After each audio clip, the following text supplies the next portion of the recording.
Right, ebuson for movie bi akwa ban famra 2K and blossom e YouTube so say ebuson ban sem ahodo a ekoso no ana de beso mahefo nyina me no kase ni info bi ad dropping sem bi aba betodwa e de ba beso mo e wo channel so no answer be kon sem no so no bu eni ndie kwa se wonya subscribe fam ma YouTube channel ya na do nsabo subscribe button so we are na the bell notification icon so ato se be next time bi an drop video e wo channel super on sabeka video no bi enten so ebuson yanko ne enkoje sa ensem aba betodwa yi ni nyina enchire mu emfambra e wo channel so meeting at a Kwame Gentle.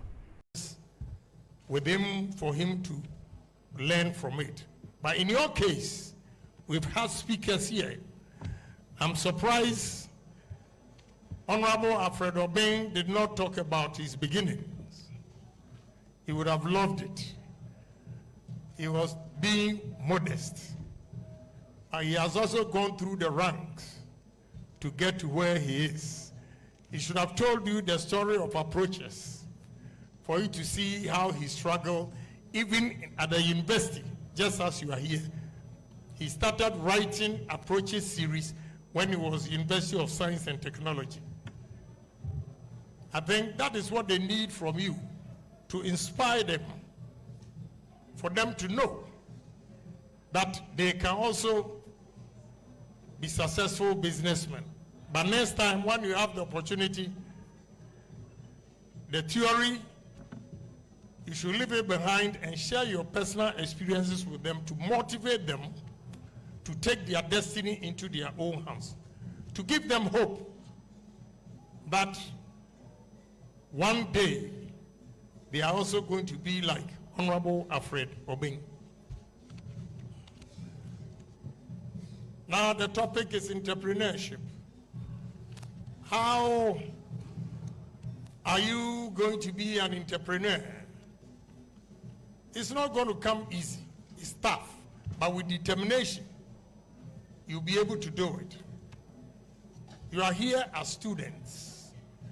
Parents, when you are coming, give you money to spend for the semester. If you want to be like Honorable Alfred Obeng, begin to have a vision. A vision. You look into the future and say to yourself, this is what I want to be in the next 5-10 years. When you challenge yourself and work seriously, you'll be able to get there. Life is not going to be easy. Anybody who tells you that life is going to be easy is not telling you the truth. I share a personal experience with you. I think somewhere November 2024, a gentleman came to me and asked me, Honorable, so have you failed in business before? I said, yes. He said, wow, I thought you have never encountered challenges. I said, no, I've encountered challenges, but I will make sure that did not cause my downfall for good. I fell and rise up, I fell, rise up, I fell, rise up for about 3 times before things stabilize. So it's not going to be easy. But let me give you the models. This is Agyapong's theory, my experience. After that, I'll share the academic one with you. What you have to do as a student is that begin to save the little money you have for a better future. Postpone spending on material things today and save the money for tomorrow. Sacrifice. There will be a lot of temptations. Young men and women here, we are all from different homes. Some from rich background, some from poor background, like where I started. When you see a colleague wearing beautiful clothes. Do not be fascinated with the good clothes and force yourself to go and use your lender, I call it lender of last resort, money that has been given to you to also go and buy the nice clothes. You are keeping up with the Joneses. You don't need to keep up with the Joneses. Be yourself and save the little money you have. And one day, that little money will accumulate, and that becomes your capital. When you have this capital, then I borrow my doctor's word, risk. You begin to take risk. What she was saying, and Honorable Stephen Amwa also said it, in simply put, the future belongs to the risk takers, not security seekers. The future belongs to the risk takers, not security seekers. The risk takers are those who are bold to take decisions that, look, enough is enough. Working for government for paycheck is enough. I'm going to establish my own business.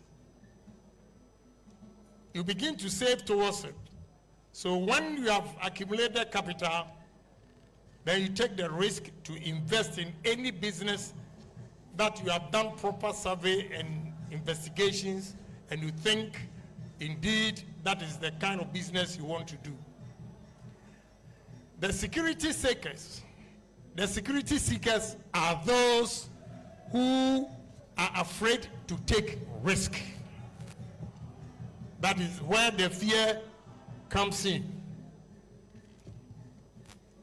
Those security seekers are the ones who will buy treasury bills,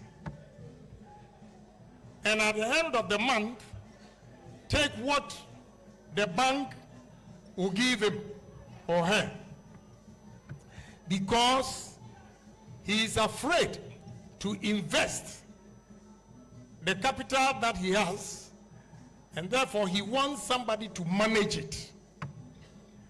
If people are going to manage your resources for you, I'm afraid you cannot get up there. That is why I say that the future belongs to risk takers and not security seekers. Buying stocks is good, treasury bills is good, but it's not good enough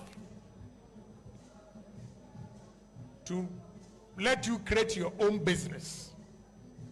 So it's important that you take the risk, and after the risk, you invest. I hope you are writing. You invest. That is what I call investment. You use the capital to take risk and invest. And when you invest, you need to work hard. Work hard to make sure your investment do not go waste. Some people set up shops, boutiques. When they finish setting up the boutique, they give to some workers to work for them, and they sit there at their comfort home waiting for them to come and account for the sales of the day. What they tend to forget is that even your presence at the shop makes a big difference. The way you receive customers, the way you talk to them is not the same as your workers. The way they will talk to customers. So when you stay at your comfort home, the amount of money you're supposed to get a week, a month, will not be the same. You can experiment it and see. Stay at your shop for 1 month and leave the shop 1 month for your shopkeeper and see the difference. So you need to work hard, sacrifice your life. And when you sacrifice your life today, tomorrow will be a better day for you. I was talking to a lady in Sunyani, and she said, oh, her classmate even don't want to come to her. Why? Because they think she's rich. And her story is that she started working with the mother at Sunyani Market. Then after university, she continued on her mother's business, and now she has about 3 shops. So if she goes to lunch with her friends, she pays. And now they are not comfortable. It is you, the individual, the way you perceive life, that will determine your success in future. You have to aim big, think big, and dream big, and the sky is the limit. You got to challenge yourself. Thinking big, dreaming big, savings and investment will never go without honesty. Honesty is key to success. You need to be honest in your dealings with every businessman you encounter. When you are sincere, the word goes round, because the world is small, global world. If you dupe me today, you dupe a second person, trust me, the third person will get to know. But if you are honest, I will share my experience with other people, and companies will be knocking at your door to work with you or to give you more transactions. So with all this, honesty is key to success. Without honesty, your hard-earned money, your sweat,